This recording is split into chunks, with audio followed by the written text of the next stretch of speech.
Bienvenidos a esta edición de Global Conversation.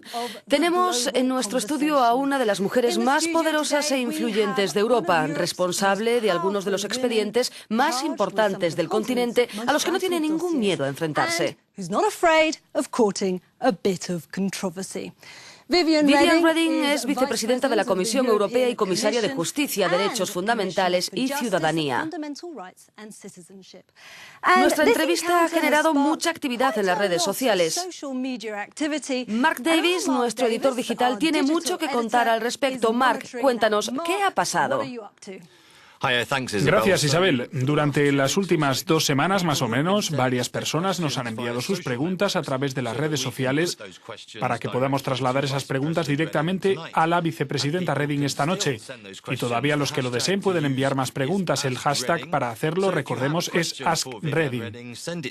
Así que si usted tiene una pregunta para Viviane Reding, envíenosla y haré lo posible para incluirla en nuestra entrevista por televisión o bien en la charla online que mantendremos inmediatamente después.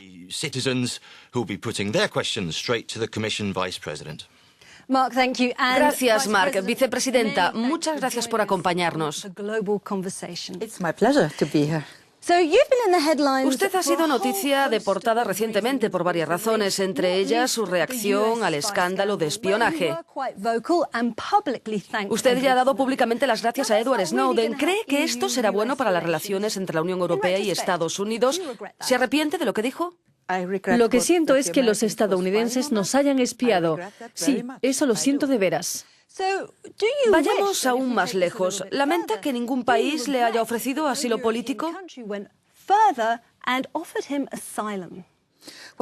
Son los Estados miembros los que deben hacerlo. A Europa le corresponde hablar con una sola voz y hablar claro a nuestros socios estadounidenses, diciéndoles que si desean cooperar con nosotros deben hacerlo sobre las bases de la confianza. Y la confianza ha desaparecido a causa de este asunto de espionaje.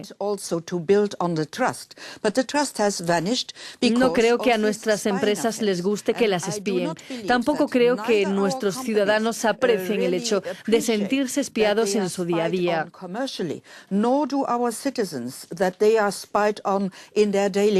Así que debemos llegar a un acuerdo con los estadounidenses para devolver la confianza al mundo de Internet.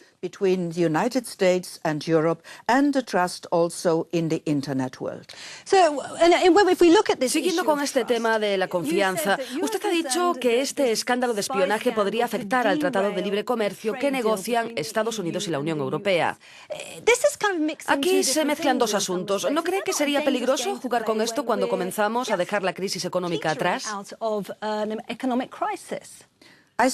Sería peligroso porque cuando se está intentando llegar a un acuerdo sobre un tratado comercial, ambos socios necesitan tener confianza el uno en el otro, y en este caso se ha traicionado la confianza. Y siguiendo con este tema, el hecho de destruir la confianza en Internet está afectando las negociaciones bilaterales que interesan tanto a Europa como a Estados Unidos. A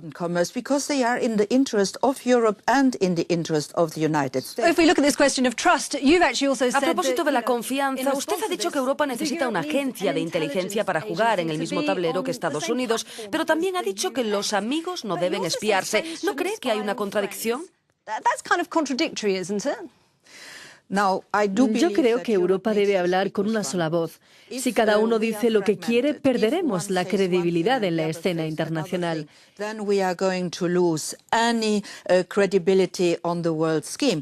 Estoy muy orgullosa del trabajo del Parlamento Europeo porque ha hablado con una sola voz. Todos los partidos políticos admitieron en Washington que se ha perdido la confianza. Mostraron el descontento de los europeos. Ahora vemos el resultado. La cuestión de la protección de datos, de la privacidad, se ha convertido en el tema estrella de las agendas políticas. Miembros de la Cámara de Representantes y del Senado se han comprometido a solventar este problema con los europeos.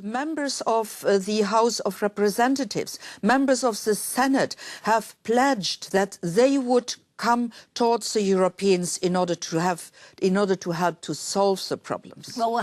Veremos si de verdad llegan a algo. En Europa, cuando hablamos de datos personales, no estamos protegidos. La ley al respecto lleva 2 años sobre la mesa de negociaciones. Las leyes que nos rigen ahora datan de la era pre-Internet. ¿Por qué no estamos protegidos en Europa? Estamos muy bien protegidos. Creo que somos el continente mejor protegido del mundo. Nuestras leyes sobre protección de datos están amparadas en los tratados desde 1995. Estamos protegidos. Pero data de la era anterior a Internet. Tenemos que adaptar esta protección al nuevo mundo de Internet. Y es aquí, de nuevo, en donde el Parlamento Europeo ha votado con una mayoría abrumadora con el fin de que estas normas salgan reforzadas y adaptadas al mundo de Internet.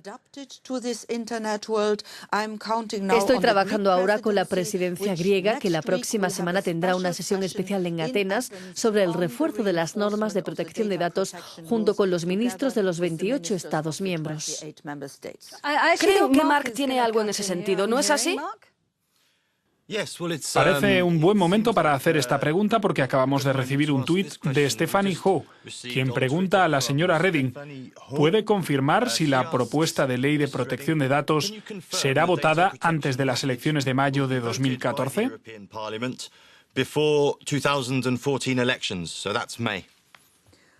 Bueno, yo no soy europarlamentaria, pero estoy en contacto permanente con el Parlamento, con el ponente, los ponentes adjuntos y los parlamentarios de todos los grupos políticos. Y todos han señalado que quieren votar antes de la campaña electoral, en sesión plenaria. Ya han votado en comités respaldando mayoritariamente la nueva reforma.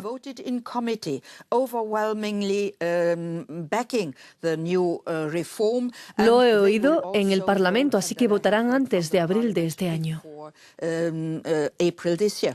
Entonces deberíamos contar con una ley en curso antes de las elecciones europeas. Una ley debería estar lista cuando el Parlamento Europeo y el Consejo de Ministros lleguen a un acuerdo. Este acuerdo no será fácil porque tanto el Consejo como los gobiernos llevan retraso. El Parlamento es el abanderado de la defensa de los intereses de los ciudadanos europeos.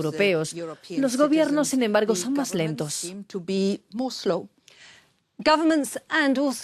Los gobiernos y algunos de los gigantes de Internet están presionando mucho, como Google. El director de datos al que entrevisté dijo que la ley es muy vaga y nació muerta.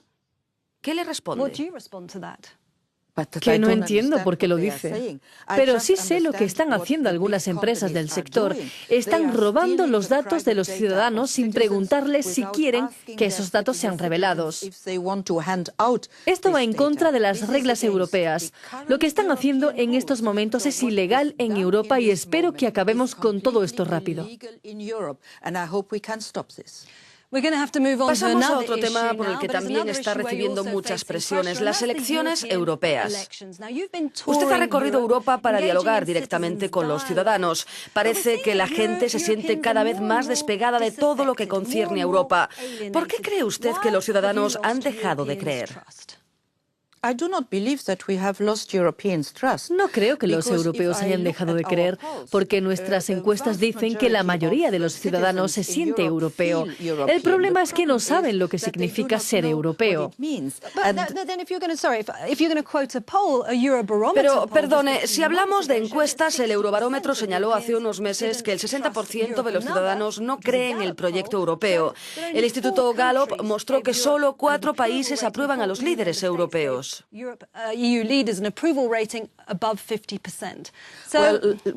Bueno, no me agrada decir esto, pero la Comisión Europea está mejor valorada que los gobiernos nacionales o los partidos políticos nacionales.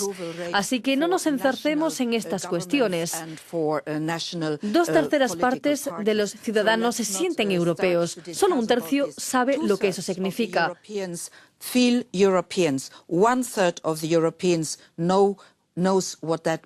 Por eso hemos decidido poner en marcha todas esas reuniones. Llevamos 41 mítines en diferentes ciudades europeas en los que la gente nos hace preguntas.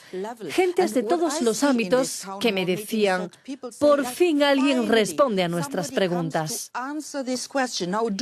Ahora, como miembro de la Comisión, tengo que visitar todos esos pueblos y ciudades para responder a las preguntas de los ciudadanos. No creo que los gobiernos estén haciendo lo mismo para explicar a sus ciudadanos cómo funciona Europa, quién toma las decisiones y qué es lo que está haciendo Europa por sus ciudadanos. Creo que Mark nos interrumpe con otra pregunta. Mark.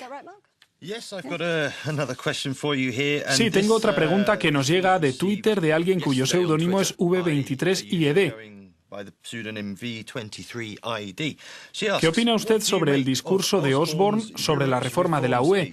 El viceministro británico para Europa, George Osborne, dijo que hay una opción simple para Europa, reforma o rechazo. ¿Está de acuerdo con esa apreciación? Estoy de acuerdo en que si uno no avanza, se queda atrás. Eso significa que uno siempre tiene que caminar hacia las reformas. Y eso es lo que estamos haciendo día a día. Tratamos de reformar, tratamos de encontrar respuestas a las preguntas. Para los políticos, esto es algo normal. Entonces, ¿qué cree usted cuando estamos viendo a la gente desde los grupos más conservadores? Sabemos que los euroescépticos pueden obtener una gran mayoría en las elecciones de mayo. Gente como Marine Le Pen, líder del Frente Nacional francés, que dice que su intención es desmantelar Europa.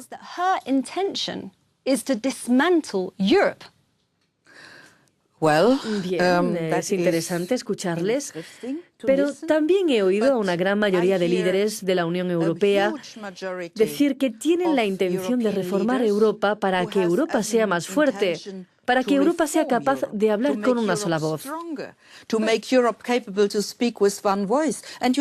Pero, ¿sabe? Como estamos en democracia, la mayoría es la que decide. Sí, pero hay una minoría que va en aumento, como usted sabe, y que se ajusta al pensamiento dominante. Es el gobierno británico quien quiere reformar, lo cual podría parecer políticamente incorrecto, la libertad de movimiento. El primer ministro británico ha sugerido que utilizaría su veto sobre la ampliación de la Unión Europea para frenar esa libertad. ¿Qué opina de esto? Volvemos a la base de todo.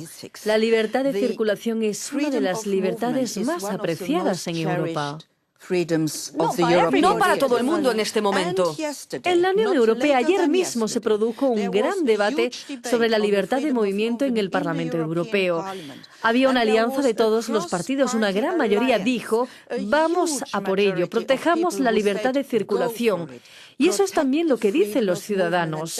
Como en todas las libertades, hay derechos y también obligaciones. Hay una libertad de moverse hacia donde uno desee, para trabajar, para estudiar, para irse de vacaciones. Lo que no hay es una libertad de movimiento en la seguridad social y para aprovecharse de sus ventajas de forma ilegal. Hay reglas claras y los Estados miembros pueden cumplirlas. Tomemos, por ejemplo, el país en el que nos encontramos ahora, Bélgica. Voy a tener que pedirle que sea breve. Bélgica echó a 5.500 ciudadanos de la Unión Europea porque estaban haciendo un mal uso de su libertad de circulación. La mayoría de ellos eran franceses y de los Países Bajos. Así que, como ve, también es posible que un Estado miembro luche contra el abuso de los derechos. Pero, ojo, la libertad y los derechos tienen que permanecer.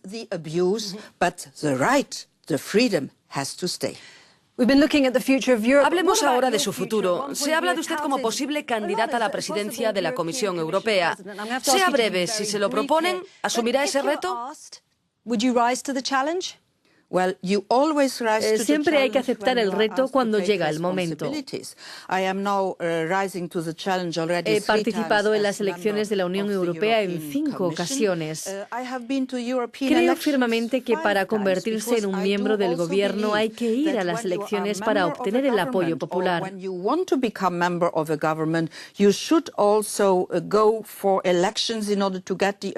Siempre he dicho que si mi partido me lo pide, aceptaré ese reto y lucharé lucharé en unas elecciones. Viviane Reding, gracias por haber aceptado nuestra invitación.